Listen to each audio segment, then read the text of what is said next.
tous. Bonjour.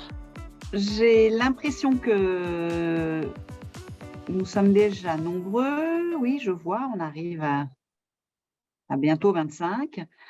Je vous propose peut-être d'ouvrir dès maintenant notre Let's See Why du jour, qui nous permettra d'avoir une présentation de la démarche qui a été initiée depuis 2021 à CY Cergy Paris Université en termes d'accompagnement des équipes pédagogiques pour l'intégration des enjeux de transition à la fois écologique mais aussi transition sociale dans l'ensemble des formations. Le rapport Jouzel, vous le savez, a amené une de ses grandes préconisations, c'est que pour que tout le monde soit sensibilisé aux grands enjeux des transitions, il faut que dès l'université, dans toutes les formations, chacun intègre ces enjeux de transition dans ses formations, dans ses cours. Et pour cela, l'université a fait un partenariat avec le campus de la transition. Et Théo Salle, qui est en haut à gauche de mon écran, je ne sais pas si c'est à la même disposition pour tout le monde, en tout cas notre intervenant Théo, chargé de mission à l'accompagnement des établissements sur la transition, nous présentera ce qu'il a mis en place au sein de CY pour accompagner justement les différents enseignants à intégrer ces enjeux de transition dans leur formation. Et nous avons aussi Anne-Christine Metz, qui est la directrice du département Humanité et Design de notre école d'ingénieurs CY Tech, qui pourra aussi témoigner de ce dispositif. Je vous propose de leur laisser la parole tout de suite. Vous aurez ensuite, bien évidemment, la possibilité de poser des questions. N'hésitez pas en levant la main si possible ou en utilisant le chat. Merci. Théo, je te laisse la parole. Ouais, je vais prendre la main. Du coup, hop, je vais mettre ma présentation. Normalement, c'est bon. Est-ce que tout le monde la voit? Oui, très bien, merci. Oui, super. Ok, alors je démarre sans plus tarder.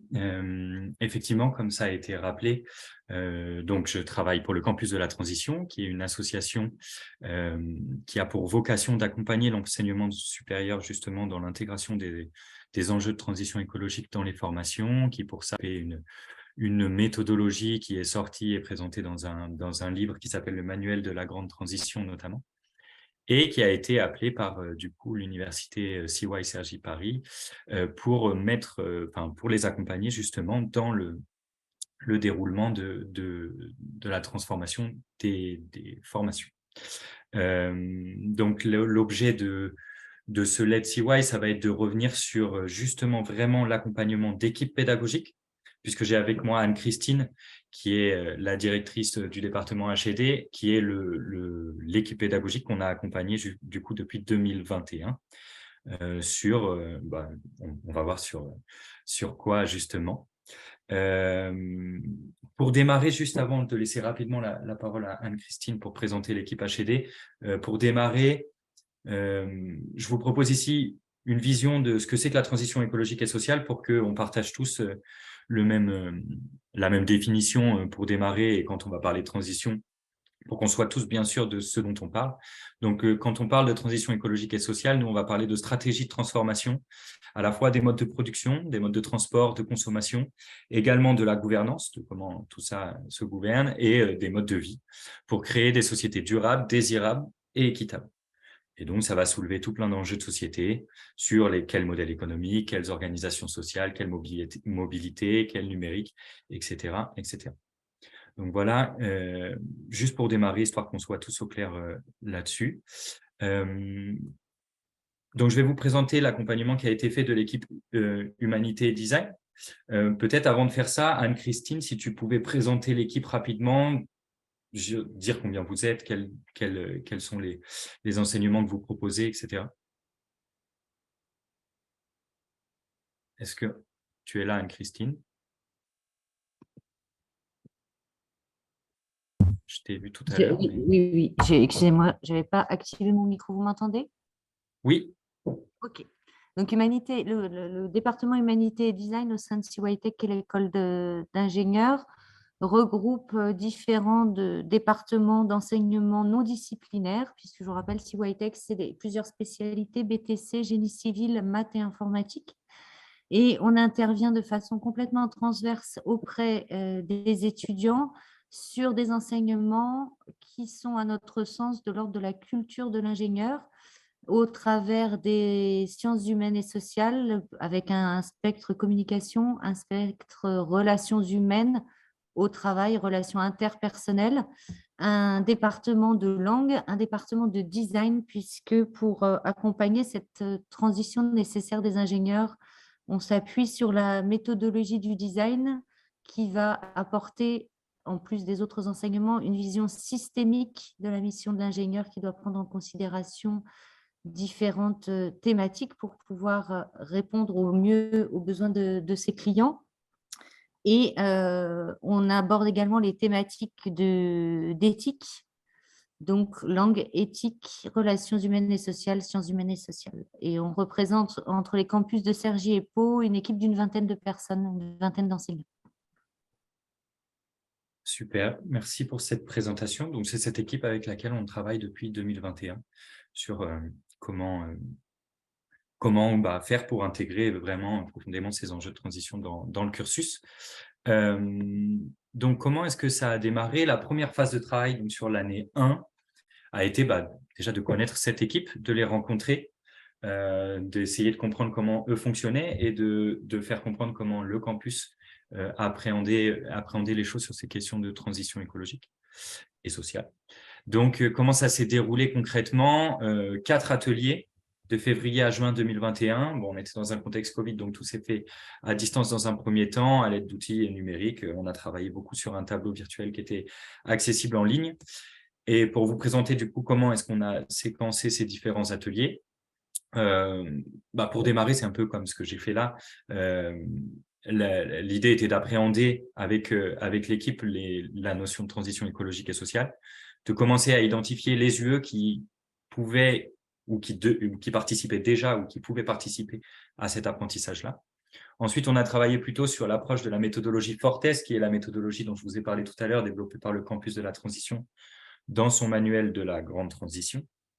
Donc, avec 6 grands axes de questionnement à proposer aux étudiants pour les faire réfléchir sur vraiment le côté très systémique et profond de la transition écologique et sociale. Et, de partager vraiment cette approche disciplinaire avec les enseignants et de commencer à réfléchir à un parcours fil rouge, transition dans la maquette, en reliant les enseignements qui s'y rapportaient déjà, en créant des nouveaux. Enfin voilà, commencer à créer ce fil rouge qui allait être filé tout du long du parcours de l'apprenant.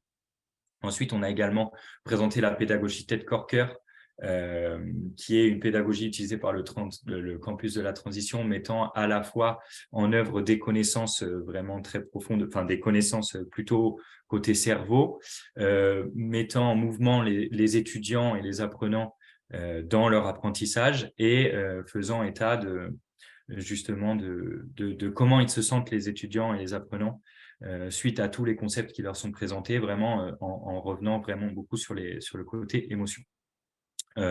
Et puis sur le dernier atelier, on a travaillé sur la maquette pédagogique, vraiment à proprement parler, avec la création d'un nouveau module ingénieur et transition et des pratiques pédagogiques souhaitées. Donc le résultat, ce module ingénieur et transition qu'on a appelé All Aboard Engineering, comment est-ce qu'il s'est déroulé, enfin comment est-ce qu'il s'est construit. Donc, sur cette année 1, on a mis en clair l'objectif pédagogique qu'on attendait de ce module. Donc ça a été l'objectif a été choisi, c'est au travers d'un projet qui est choisi par les étudiants eux-mêmes. L'idée était de les préparer en tant que futurs ingénieurs sur leur capacité à agir dans un monde en transition. Au travers de ce projet-là, on visait des compétences comme la gestion de projet, évidemment, le travail en équipe. Il y avait notamment tout un enseignement au sein de l'équipe HED qui travaille sur l'interaction et la coopération. Voilà. On visait également la communication orale et écrite au travers des livrables que je vous présenterai rapidement tout à l'heure. Et vraiment, l'idée, c'était de commencer à appréhender les objectifs du développement durable. Comment ça se découpait? Semestre 1, vraiment, l'idée, c'était d'alimenter en connaissances. Fraise du climat, masterclass, on verra le programme ensuite. Et le semestre 2, la mise en pratique et le fait, rentrer dans le fait. Donc l'année 2, une fois qu'en année 1, on avait construit, discuté, rencontré l'équipe et créé ce fil rouge et ce parcours ingénieur, ce module ingénieur et transition, l'idée, ça a été de le mettre en œuvre pour de vrai. Donc, comment est-ce qu'il s'est déroulé? Sur le premier semestre, au travers de à peu près tous les mois, il y avait une rencontre sur le sujet. Ça a commencé par une fresque du climat que vous connaissez déjà probablement toutes et tous, qui est un exercice de sensibilisation justement à tous les enjeux du dérèglement climatique. Ensuite, on leur a présenté les attendus du projet et là sont arrivés 4 masterclass pour commencer à leur donner des billes sur, vraiment des connaissances sur de quoi parle-t-on. Donc, le choc des données, c'était vraiment une première masterclass sur quelles sont les différentes données qu'on a aujourd'hui quand on parle, liées au système Terre, quelles sont, où en est le système Terre. Ensuite, on a abordé la question de la pensée systémique, des enjeux économiques, et on leur a présenté ce que faisait le campus de la transition en termes de recherche-action pour leur présenter quels étaient les différents mécanismes de la recherche. Et puis, en fin décembre, leur a été attribué un tuteur pour les aider dans le déroulé de leurs problématiques qu'ils ont choisi pour leur projet. Et puis, le semestre 2, là, on a fait un focus un peu plus sur l'ingénieur et la transition. Donc, qu'est-ce que va devoir faire l'ingénieur et la transition au travers de différentes vidéos et podcasts évalués via un questionnaire. Voilà, on a travaillé la question du rôle des imaginaires dans la transition écologique, qui est une approche mise en avant par le campus de la transition, l'approche vraiment, disons, artistique, créative et culturelle de la transition. Et puis ensuite, vraiment les aider sur comment conduire leur projet, leur apporter des réponses jusqu'à début juin où leur soutenance et les posters qu'on leur a demandé ont été présentés. Donc voilà, le projet étudiant, comment est-ce qu'il a été présenté aux étudiants? On leur a demandé de construire une problématique afin de les amener à proposer une solution innovante à un ou plusieurs des objectifs du développement durable. Et ils devaient nous rendre leur réflexion au travers, dans un premier temps, à la fin du premier semestre, d'un état de l'art intermédiaire lié au périmètre et au sujet de leur projet. Et puis, à la fin de l'année, présenter un poster de la solution, soit un poster très scientifique, poster type recherche, soit un poster un peu plus graphique, type infographie, justement sur comment présenter les points importants qui avaient été abordés pendant leur projet. Une soutenance de fin de projet et également, on leur demandait, pour faire le lien avec le module interaction et coopération, dont parlait Anne-Christine et qui était sur le travail en équipe, c'est de s'auto-évaluer sur ce travail en équipe, de prendre un peu de recul et de voir comment est-ce qu'ils ont vécu l'expérience tout au long du projet. Donc, quelques retours d'expérience sur cette première année, donc, qui était l'année 2, l'année dernière, en fait, l'année 2021-2022. On a rencontré plusieurs difficultés, du coup, dans le déroulé de ce projet. Et on a réfléchi à des solutions pour l'année qui est en cours maintenant. Première chose dont on s'est rendu compte, c'était que les rendus des étudiants étaient assez disparates. Il y avait des choses très bien, des solutions très concrètes, et puis des choses un peu plus vastes et un peu plus floues. Et on s'est dit que ça venait probablement du périmètre qu'on leur a laissé dans le choix de leurs problématiques. On leur a demandé d'apporter une solution pour les ODD. J'ai oublié de le préciser, mais ce sont des étudiants de L1, donc qui rentrent vraiment dans le cursus d'ingénieur via 2 années de pré-ingé, qui sont presque une ancienne prépa intégrée.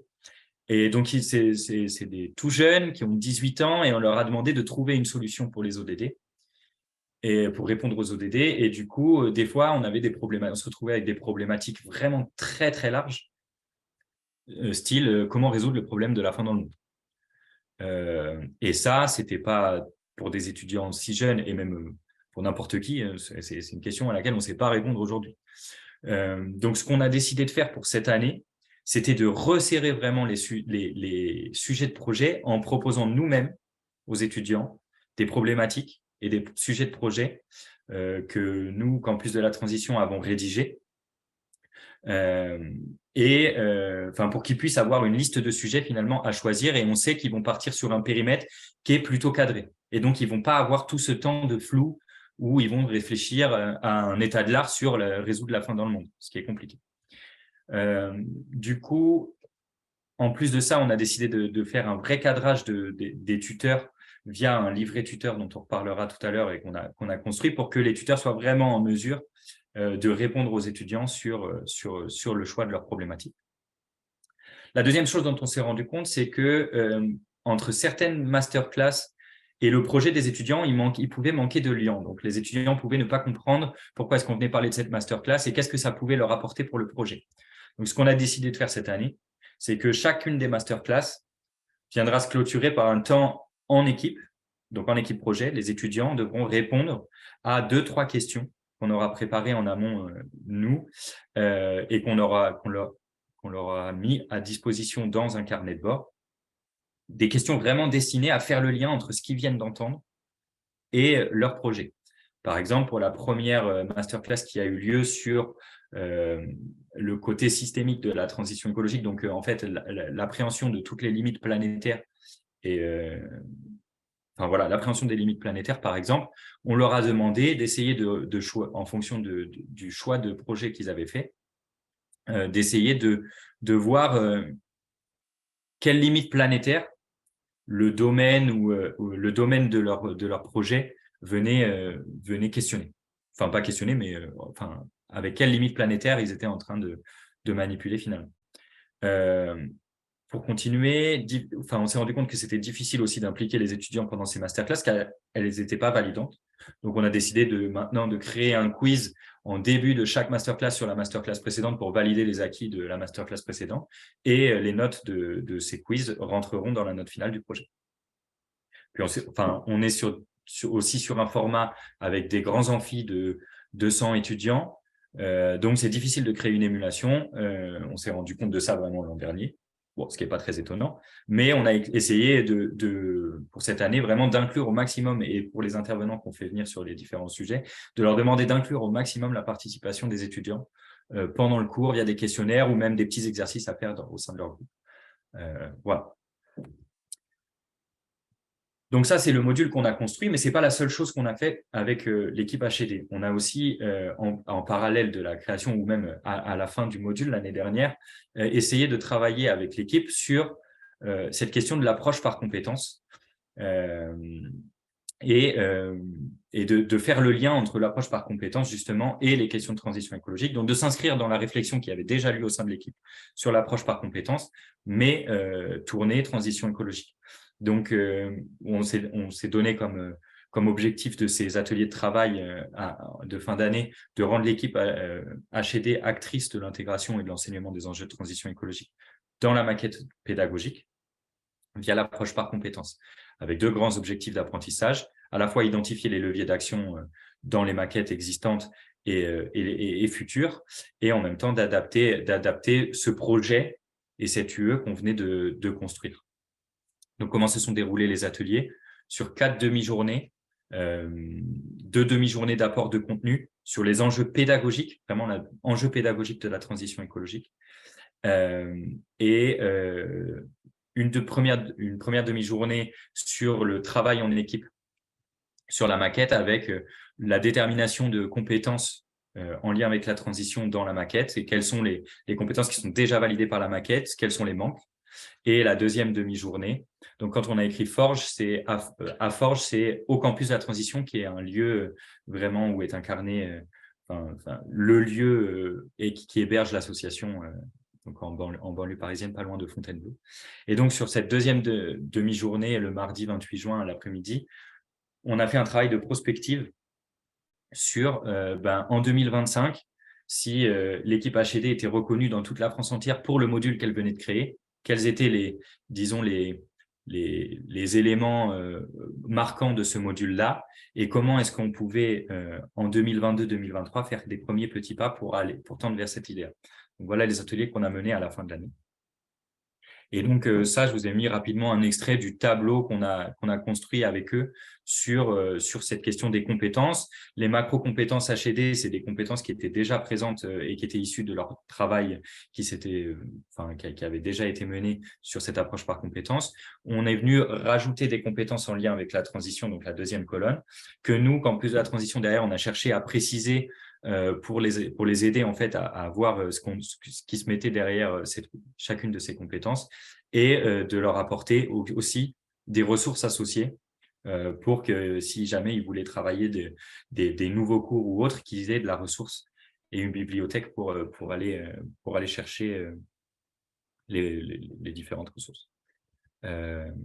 Voilà. Et donc, sur cette année 3, qu'est-ce qui est en train de se passer? Donc, on a révisé le programme des masterclass pour mieux les faire correspondre.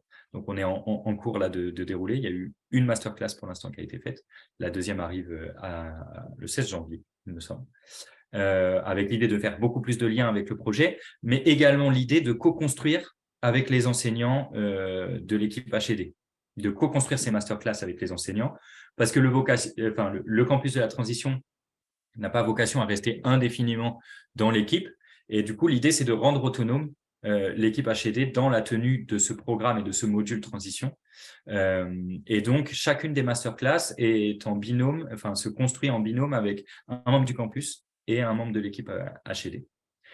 Donc, on a créé aussi ce livret pédagogique et ce carnet de bord qu'on est en train de tester auprès des étudiants pour voir comment ils répondent, et également un livret tuteur pour que le tuteur sache exactement ce qu'on attend de lui ou d'elle. Les tuteurs tutrices sachent qu'on attend d'eux dans l'accompagnement des étudiants. Et puis, ce que je vous disais tout à l'heure, c'est qu'on a fait des choix de sujets de projet, qu'on a essayé d'associer un territoire parce qu'en deuxième année, il y a vraiment cette idée de suivre, de continuer le projet et de s'ancrer dans un territoire en rencontrant des acteurs locaux. Donc, on a essayé là de déjà associer les sujets de projet avec les territoires. Et pour terminer, je voulais laisser la parole du coup à Anne-Christine pour qu'elle puisse vous faire un peu son retour d'expérience et le retour d'expérience de l'équipe sur cet accompagnement. Voilà, je te laisse la parole, Anne-Christine. Vous m'entendez? Oui. Ok. Merci Théo. J'en profite pour remercier le campus de ce travail qu'on avance depuis un certain nombre d'années. La première chose que je voudrais dire, c'est un travail sur le temps long qui nécessite d'apprendre à se connaître et se connaître, que le campus connaisse les équipes pédagogiques, que les équipes pédagogiques connaissent le campus, comprennent ce qu'on entend par méthodologie Fortes, qu'est-ce que c'est exactement la transition. Et c'est quelque chose qui finalement nous a pris quasiment une année. Je pense que le distanciel n'a pas aidé à raccourcir ce temps-là. Et qu'il est important aussi de prendre le temps, comme Théo l'a présenté. On a eu une année 1 sur laquelle on a capitalisé, d'oser essayer des choses, voir si ça marche, si ça ne marche pas, co-construire ensemble, co-construire avec le campus, mais co-construire aussi avec les étudiants, de s'appuyer sur les retours des étudiants. C'était le premier point qui me semble important. Le deuxième point, c'est de dire qu'on n'a pas bousculé nos maquettes. On avait déjà des enseignements qui prenaient en compte les enjeux de transition écologique et sociétaux, de rattacher nos enseignements à ces enjeux auxquels, en tant que citoyens, mais en tant que professionnels surtout, l'ensemble de nos étudiants vont être confrontés, et qu'on est parti de l'existant pour imaginer comment compléter cet existant. Au-delà des enseignements traditionnels, la place la plus évidente pour nous, c'était de l'intégrer dans le projet. Humanité et Design est en charge de coordonner les projets de tout le cycle pré-1, c'est-à-dire l'équivalent d'L1 et d'L2. Pour répondre à une question qui a été mise dans le chat, vraiment ce travail, il est initié en L1, très fortement accompagné, et on le poursuit en L2 avec les pré-1 H2, où on augmente un peu la difficulté, puisque là, on les envoie sur le terrain à la rencontre des différentes parties prenantes. Et pour ça, les cours de design les accompagnent. On a approfondi aussi, grâce à ça, la pédagogie par projet, puisqu'on a maintenant plusieurs de nos enseignements qui sont uniquement évalués à travers le projet, à savoir la méthodologie de projet et le cours d'interaction et coopération, comment on apprend à faire ensemble, à travailler ensemble et à mettre en œuvre l'intelligence collective, qui est, à mon sens, un des points essentiels de la transition sociétale. Donc, c'est une autre façon d'aborder la transition, pas seulement par les enjeux écologiques. Théo parlait tout à l'heure des limites planétaires. On les a, à travers la première masterclass, aussi amenés à se questionner sur ce que la théorie du donut appelle les planchers sociaux. En quoi la solution que je propose va avoir un impact sur l'emploi, va avoir un impact sur l'éducation, les différents planchers sociaux qui ont été définis. Vraiment, cette approche systémique, elle est importante pour nous. Les accompagner aussi à communiquer de façon professionnelle à l'écrit, à l'oral et par l'image. Qu'est-ce que je pourrais dire d'autre? Je pense que j'ai fait le tour ici de façon plus globale. Toute l'équipe HD, indépendamment des convictions personnelles individuelles, a défini que finalement l'objectif de nos enseignements, c'était de les former à intégrer le monde du travail et que quelles que soient nos convictions personnelles, finalement, ils n'auront pas de choix que de prendre en compte ces enjeux de transition écologique et sociétale, tant dans la politique RSE que les entreprises, mais que ce que les entreprises vont devoir mettre en œuvre pour leur propre durabilité, et que du coup, ça relevait de notre mission de les préparer à ça aussi pour leur vie professionnelle. Voilà les idées que je voulais mettre en avant et l'accompagnement vraiment très proche de Roxane, Théo et Lucas qui font partie intégrante finalement depuis 3 ans de cette conception du projet et qui sont en partie responsables des très beaux résultats qu'on a pu obtenir déjà dès l'année dernière avec nos étudiants qui manifestent eux-mêmes un intérêt pour ces sujets en partie. Merci à tous les deux, vraiment, pour cette présentation. Est-ce que quelques-uns d'entre vous souhaiteraient poser des questions ou réagir à cet accompagnement à la transformation des formations, en tout cas à l'intégration de la transition et des enjeux de transition écologique et sociale dans les formations? Julia. Oui, merci. Alors, je mets la caméra, comme ça vous me voyez. Je ne sais pas si vous me voyez. Je suis enseignante-chercheuse à CY École de Design. Je viens d'arriver il y a quelques mois. Merci pour ce partage. Je suis en fait convaincue qu'il est très, très important qu'on soit tous sur la même longueur d'onde sur ces sujets. Je suis intéressée de savoir si dans le déroulement des projets, vous avez développé des nouveaux outils adaptés en fait à ces enjeux ou en fait la préparation en amont des projets et le travail d'accompagnement a suffi sans devoir créer des outils que ce soit d'aide à la conception de la solution, voilà, enfin, les outils du projet. Voilà, merci beaucoup. Anne-Christine? Oui, Ouais.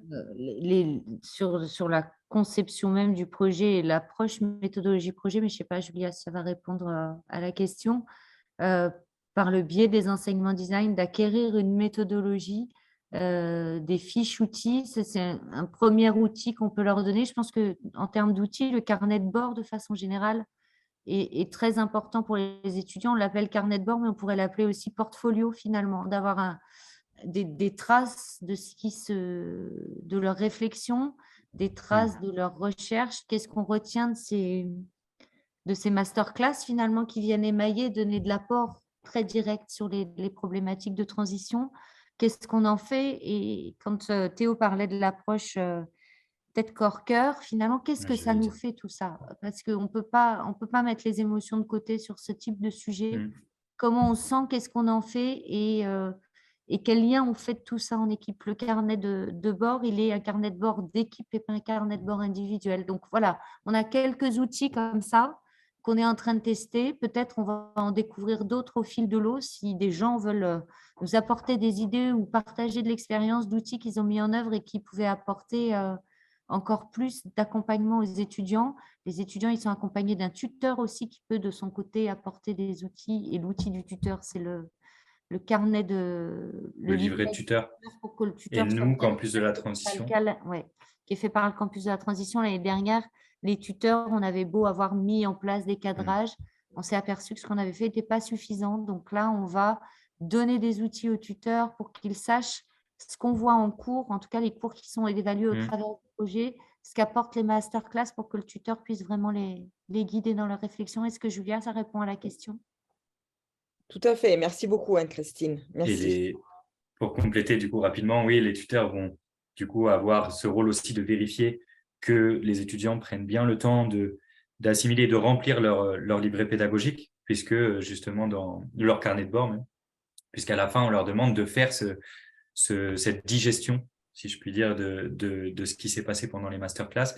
Et on prévoit également de tutorer les tuteurs, d'avoir pour certains, d'avoir une personne du campus de la transition pour un groupe de tuteurs qui pourra répondre à leurs questions si jamais les tuteurs sont perdus sur une question qui leur est posée par les étudiants ou sur là où on a voulu les emmener ou sur le sujet en lui-même qu'on a proposé. On est 3-4 aujourd'hui au campus de la transition sur ce projet de Cergy et on a du coup on a décidé de se répartir en fonction du nombre de tuteurs, un groupe de tuteurs qui pourront venir nous voir si nous-mêmes, on n'est pas tuteur sur certains projets.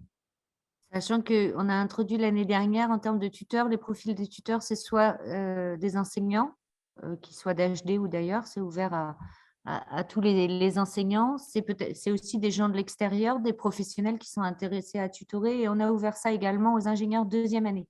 Donc, les Master 1, qu'on accompagne aussi dans une notion de transgénération, même si on n'est pas sur une génération à si peu d'années d'écart, mais finalement que les plus anciens accompagnent les plus jeunes primo-entrants. Théo a dit que le dispositif s'appelait All Aboard Engineering. Pourquoi on fait ça en première année? C'est l'idée de les mettre dans une posture d'ingénieur. Comment on va travailler, comment on aborde cette approche systémique qui passe aussi par les sciences humaines et sociales et le lien entre les sciences humaines et sociales et le métier de l'ingénieur. Donc voilà, on essaie de mélanger les profils de tuteurs pour aussi apporter de la richesse aux étudiants. Nous avons une question de Rafa.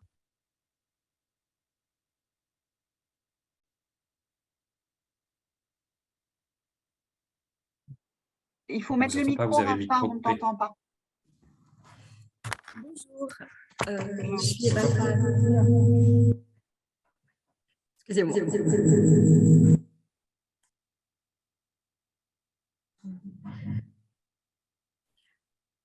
Vous m'entendez? Avec beaucoup d'écho, mais on va essayer quand même de… Vas-y, pose ta question. Parce qu'on est dans une salle de réunion, je suis désolée. Bon. Peut-être pourrais-tu la poser dans le chat, hein, ce serait peut-être plus simple. Oui, je vais l'écrire, ça sera peut-être plus simple. Ça met une belle ambiance en tout cas. Pendant que tu l'écris, parce que je trouve ça à la fois la présentation et les questions qui permettent d'enrichir justement la présentation. Moi, j'en avais noté quelques-unes des questions, mais vous y avez répondu, Théo et Anne-Christine, en répondant aux questions précédentes. Je voulais juste, moi, dire qu'il me manque…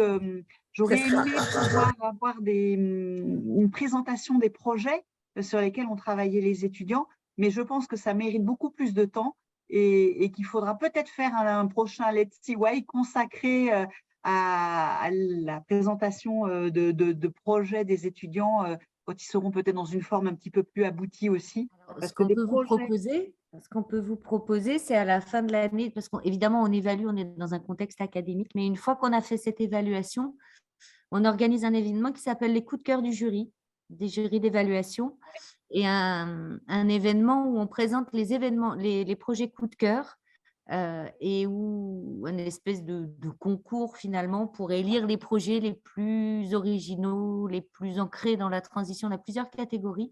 On pourra vous communiquer la date de cet événement et c'est un événement qui est ouvert à tous, qui vous permettra de voir quel type de projets sont réalisés parmi les meilleurs de toute la promotion, sachant que cette All Aboard Engineering, il concerne Cergy et Pau. À Cergy, ça représente 500 étudiants et à Pau, on est sur 70 étudiants. Donc, une centaine d'étudiants à Pau. Donc, ça représente 600 étudiants en même temps, mobilisés sur les projets en équipe de 5 à 6 personnes. Donc, très intéressé en effet par rapport à la date. Et je pense même, si tout le monde ne peut pas se libérer pour être présent, qu'il serait intéressant qu'une fois que les coups de cœur ont été désignés, ils puissent être présentés lors d'un prochain Let's CY. N'hésitez pas vraiment à nous faire connaître le bon moment. Ce serait, je pense, tout à fait intéressant. C'est plutôt la fin de l'année, c'est mai-juin. Oui, du coup, peut-être un Let's CY ou le dernier de l'année en juillet ou à la rentrée. Mais je trouve que ce serait intéressant de poursuivre avec une présentation concrète. Du coup, je vais répondre à la… Ouais. J'allais dire, je vais répondre à la question de Rafa. Très bien, merci. Donc, Rafa demandait si c'était une matière dédiée à la transition écologique et sociale et non pas réviser, si la démarche était de non pas réviser chaque syllabus des matières en intégrant les enjeux de transition écologique et sociale. En fait, ça peut être les deux. J'ai envie de dire en fonction du temps que vous avez à mettre, ça peut être les deux. C'est vraiment cette première phase où on va apprendre à travailler avec vous et à voir quels sont les enseignants qui, en fait, on se disent mes maquettes sont potentiellement révisables. Mais nous, l'idée, c'est pas d'arriver en disant ce cours-là, on va le changer complètement. Parce que là, il y a aussi de l'humain en jeu et l'idée, c'est pas ça. L'idée, c'est sur la base de votre travail qui est déjà en cours, voir qu'est-ce qu'il est possible de créer de nouveau, voir qu'est-ce qu'il est possible d'adapter. Et ça, c'est en fonction de vos envies et vos besoins aussi. En tout cas, on ne va pas apporter de jugement sur les syllabus de vos matières. Ça, c'est sûr et certain. Mais ce serait plutôt partir de ces syllabus. Vous, si ça vous questionne, si votre syllabus vous questionne, on peut prendre le temps d'en discuter. En fait, quand on intègre une équipe pédagogique, on prend aussi le temps de discuter avec les différentes personnes pour voir qu'est-ce qui est enseigné dans cette matière. Et s'il y a des ressources auxquelles ça nous fait penser, on va vous les transmettre et on vous laissera adapter les syllabus. Et si vous avez envie d'adapter les syllabus et de nous les présenter, on le travaillera avec vous. Mais si vous avez la place aussi d'intégrer une nouvelle matière, ça, c'est tout à fait possible. Voilà. Et à CYTech, ça a commencé en L1, ça se poursuit en L2, L3, enfin L2 en tout cas, via le projet. L3, Anne-Christine, en tout cas, nous, on a travaillé avec l'équipe sur vraiment la L1. Je sais que les projets, donc HD et coordonne les projets de pré-Inge. On rentre ensuite sur le cycle 1 sur des projets qui sont peut-être plus spécifiques à leur spécialité. Là, on est vraiment sur quelque chose de très, très transverse. Et je sais qu'en cycle Inge, et notamment en Inge 2 l'année dernière, la quasi-totalité des projets étaient des projets clairement identifiés avec des enjeux de transition écologique et sociale. Mais ce n'est plus nous qui le coordonnons. Pour rebondir sur le fait de changer les syllabus, peut-être certains de nos enseignants n'ont pas changé les syllabus, mais d'échanger avec le campus nous a permis de voir en quoi la matière qu'on enseignait entrait dans en tout cas, pouvait être un point d'entrée de la thématique. Et je pense que quelles que soient les matières qu'on enseigne, la transition écologique et sociale, elle touche des aspects écologiques, sociétaux, législatifs aussi d'une certaine manière. Qu'est-ce que, si on est dans de la technique comme de l'informatique, l'impact de la matière que j'enseigne sur les problématiques et les enjeux de transition, ne serait-ce que d'échanger avec le campus, si on n'est pas soi-même au clair avec ça, pour pouvoir sensibiliser à minima les étudiants sur l'impact et à quoi il faut réfléchir quand on est dans du développement de solutions, quand on est dans l'étude d'un texte de loi, ou quand on est sur une thématique de sciences humaines et sociales, comment la transition finalement est partout. La nécessité ou les enjeux de transition sont partout. Et ça ne nécessite pas de revoir un syllabus, mais de donner un éclairage peut-être différent à son syllabus. Je vois Rafa qui continue en posant la question de si les livrets pédagogiques, carnet de bord, livrets tuteurs étaient terminés. Oui, ils sont terminés parce qu'ils sont déjà donnés aux étudiants depuis le début de l'année. La question, Rafa, c'est est-ce que vous souhaitez jeter un coup d'œil dessus? Le tuteur, il est en cours de finalisation. Oui, le tuteur est en cours de finalisation. Les tuteurs interviennent au deuxième semestre. Donc, on a encore un peu de temps pour peaufiner. Mais c'est bientôt. Il y a quelque chose qui est là. Mais alors, j'ai pris votre nom, Rafa. Je vous recontacterai éventuellement pour qu'on en discute, et il n'y a pas de souci pour vous transmettre effectivement, sauf si Anne-Christine me tape sur les doigts et me dit non, tu donnes pas, mais ça m'étonnerait. Bien sûr que non, Voilà. avec plaisir.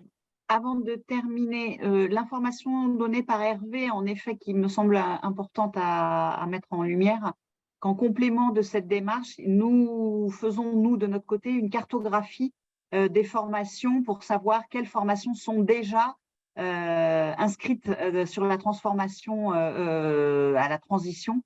Et on recense actuellement, je ne sais pas, Hervé, quand est-ce que le recensement doit être terminé, mais c'est en cours. C'est une démarche qui est initiée et partagée aussi avec le campus de la transition. Donc, il y a déjà eu un premier mail qui a été envoyé. On a eu les premières réponses. Je pense qu'on a couvert Théo, on a dû avoir une petite 30 ou quarantaine de réponses. Ouais, 45. Oui.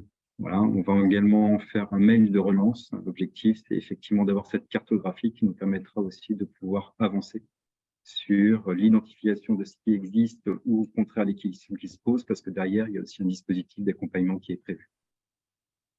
Et que finalement, si je peux rajouter, quand on a déjà des matières ou des modules qui sont montés et qui intègrent ces enjeux de transition, ce que je peux partager comme expérience, c'est le fait d'en parler avec le campus permet d'avoir des éclairages encore plus riches, encore plus intéressants.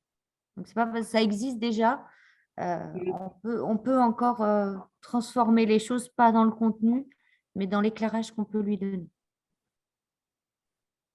Merci. Je vous propose de conclure, puisqu'on essaye de ne pas trop déborder pour ne pas manger sur le début d'après-midi. Merci à tous de l'intérêt que vous avez porté à ce sujet. Je vous donne rendez-vous pour le dernier Let's See Why 2022, vendredi prochain à 13h30. Et ce sera l'occasion pour notre président François Germinet de présenter ses vœux pour l'avenir de l'université, puisqu'il quittera son poste de président au 31 décembre. Et donc, voilà, le dernier CY sera consacré un peu au bilan et surtout, je pense, aux bons vœux dont il va nous accompagner pour la suite du développement de cette belle université. Merci à tous, bon après-midi et à vendredi prochain.